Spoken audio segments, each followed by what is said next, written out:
Namasté chers tous. Alors, comment vous allez? Bien, j'espère. Et je vous remercie donc pour l'intérêt que vous portez à ces échanges, à ces échanges que nous faisons ensemble. Alors aujourd'hui, je vais vous parler de la religion universelle. Je vais vous parler de la religion universelle. Il faut dire que nous avons toujours eu à définir la religion. On nous dira que la religion, c'est quoi? C'est se relier à Dieu. Religion vient du mot religare qui veut dire donc toute méthode, toute technique, toute manière, toute voie, toute pratique nous aidant à nous connecter à Dieu. Donc, la religion nous aide, ou bien c'est toute pratique, toute méthode, toute voie qui permet à l'homme de se relier, de parler à son Créateur. Et donc, la religion, elle fait référence à Dieu. Elle fait référence à l'être suprême.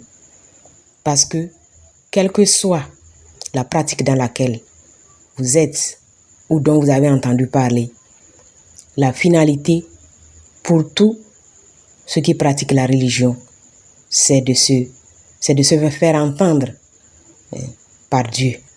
Même si ce qu'il donne comme message peut varier selon les préoccupations, selon les objectifs, selon la vision, peut varier d'un homme à un autre, d'une religion à une autre.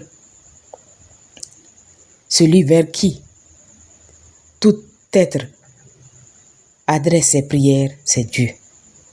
Donc, disons qu'en toutes ces religions qui existent, en toutes ces pratiques, la finalité, c'est Dieu. Tout le monde veut être entendu, veut parler, peut-être dire merci, peut-être demander de l'aide, peut-être demander un secours, demander la guérison. Mais tout le monde s'adresse à Dieu. Et la question de savoir combien de dieux existent n'est plus nécessaire. Parce que même à travers les petites divinités qu'il y existe dans certaines pratiques, il y a toujours un seul Dieu à la fin, vers qui tout le monde se tourne. Donc tout le monde est d'accord qu'il y a un seul Dieu, l'unique, celui qu'on ne peut nommer, celui qu'on ne peut représenter,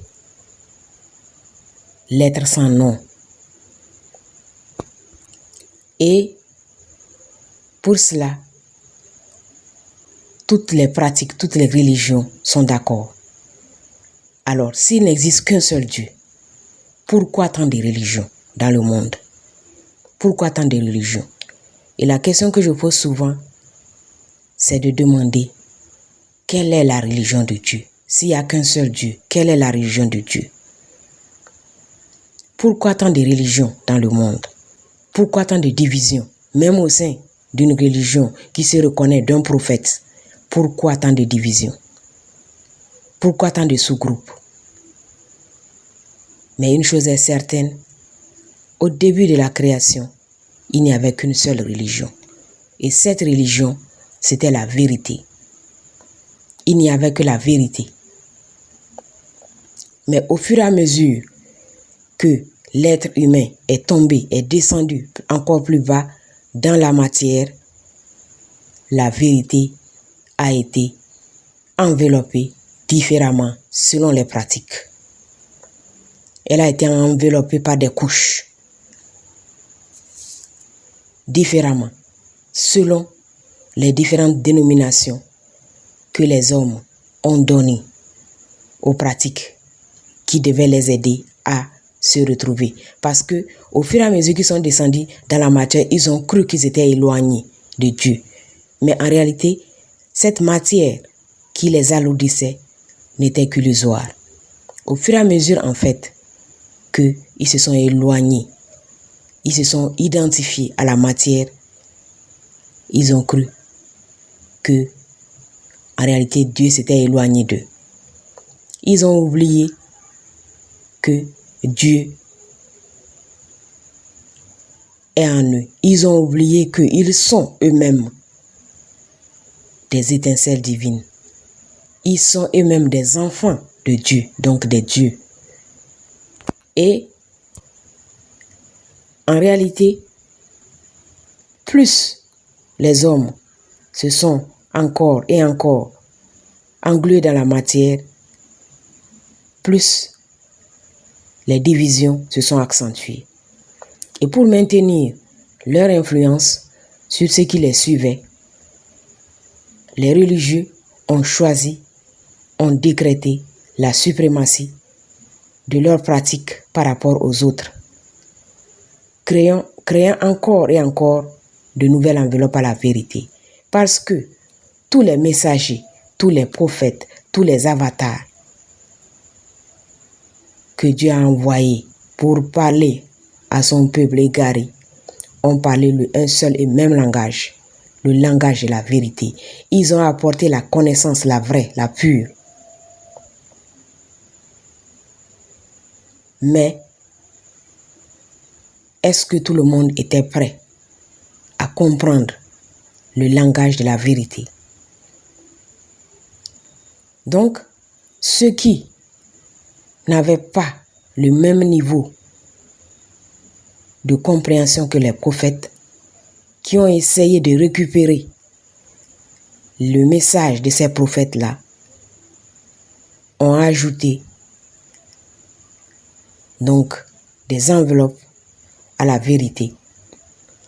Et au même moment, pour pouvoir contrôler les masses, pour conserver et étendre leur emprise, ils ont créé des divisions. Ils ont décrété la suprématie de leurs pratiques. Et c'est comme ça que les religions étant devenues des voies de contrôle, de manipulation, d'hégémonie, sont entrées en conflit. Et on a commencé à parler des guerres des religions. Parce que s'il n'y a qu'un seul Dieu, c'est qu'il n'y a qu'une seule religion. Et si toutes les religions parlent d'un seul Dieu, alors elles devraient être unies et non séparées. Si toutes les religions reconnaissent qu'elles professent un Dieu, un seul, elles doivent œuvrer pour l'unité, pour la fraternité, pour la solidarité. On n'entendrait pas parler de guerre de religion parce que c'est une aberration. Que les fils d'un même père se battent, que les fils d'un même père s'entretuent. Parce que lorsqu'on prêche la vérité, lorsque vous prêchez la vérité, vous n'avez pas peur de la contradiction. Parce que l'expérience permet de distinguer le vrai du faux. Lorsque vous prêchez la vérité, vous n'avez pas peur, vous n'avez pas à vous méfier de l'autre. Parce que vous savez que au-delà de ce que vous prêchez, il n'y a rien d'autre. Il n'y a pas de méfiance à avoir vis-à-vis de l'autre. Il n'y a pas à dire méfiez-vous de tel. Parce que si vous prêchez la vérité, rien que la vérité, uniquement la vérité, alors vous savez que vous avez donné à ceux qui vous suivent les armes pour s'en sortir, pour se défendre. Vous leur avez enseigné l'amour et rien d'autre. Parce qu'il n'y a qu'une seule vérité, qu'une seule religion, c'est la religion de l'amour, c'est la religion universelle. Et aujourd'hui, il faut le dire, aujourd'hui, tout ce qui est faux sera démonté. Dans tous les domaines, tout ce qui est faux, dans tous les domaines, tout ce qui est faux tout ce qui est loin de la vérité est en train d'être démonté. Et les religions ne seront pas épargnées. Elles ne seront pas épargnées malgré leur tentative de sauver les meubles. Elles ne comprennent pas ce qui leur arrive.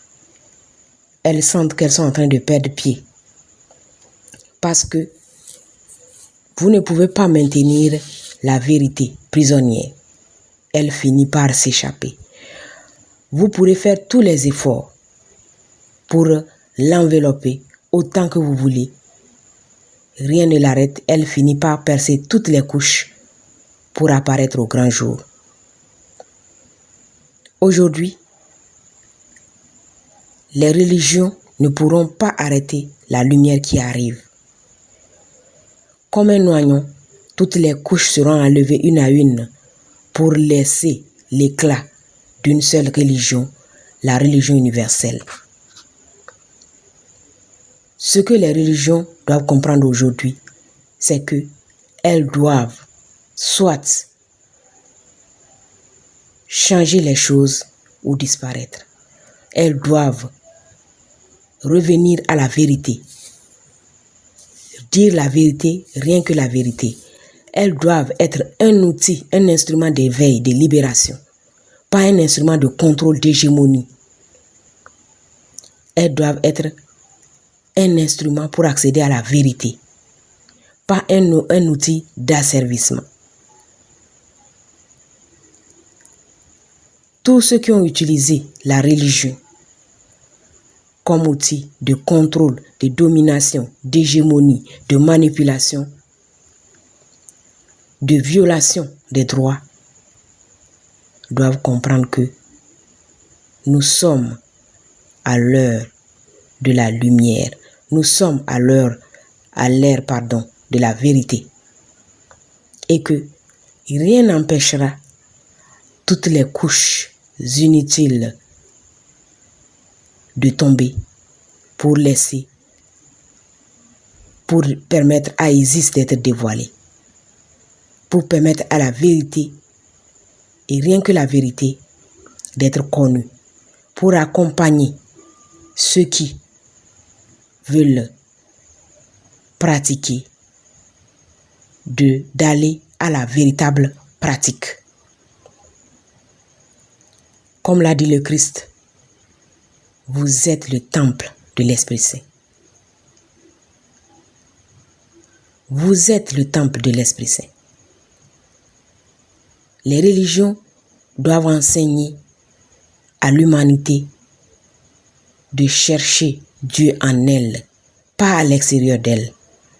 Parce que la véritable religion, c'est de chercher Dieu en soi-même. Vous ne le trouverez nulle part qu'en vous-même. C'est ça, l'enseignement véritable. Vous ne pouvez pas trouver Dieu quelque part. Vous ne le trouverez qu'en vous-même. C'est en vous et en vous seul que vous pouvez le trouver. Si vous le cherchez à l'extérieur, vous ne le trouverez pas. Il est en vous. Et le chemin qui vous mène à votre divinité et à Dieu, il passe par vous. Il n'est pas à l'extérieur. Ce qui fait l'échec des religions aujourd'hui, c'est qu'elles ont passé des siècles à dire à l'homme qu'il doit chercher Dieu à l'extérieur et non à l'intérieur de lui-même. Parce que la véritable pratique vous amène à la libération.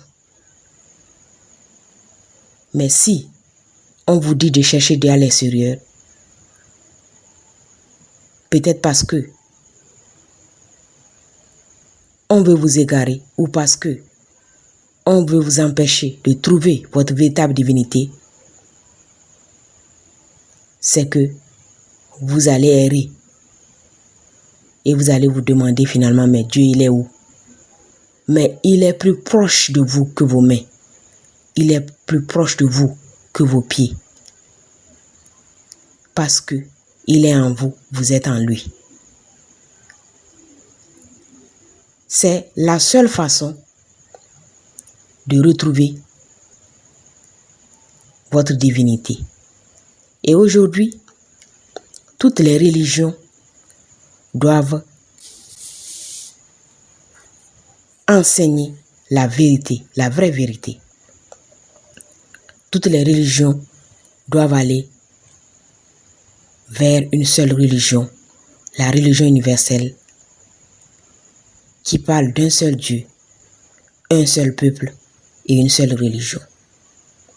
Parce que le véritable enseignement que l'homme découvre lorsqu'il est dans la véritable pratique, c'est qu'il n'y a qu'un seul Dieu et que tout se passe dans le sein de Dieu. Tout se passe dans le sein de Dieu. La véritable religion universelle, qui est la religion de l'amour, nous apprendra à nous aimer davantage. Nous apprendra la fraternité, la solidarité, le partage, la reconnaissance, la gratitude. La religion universelle ramènera l'homme vers les vraies valeurs, pas vers les fausses valeurs, vers les vraies valeurs. Parce que seules ces valeurs-là pourront lui permettre de trouver la lumière nécessaire qui lui permettra d'accéder au royaume du Père. Que la lumière soit.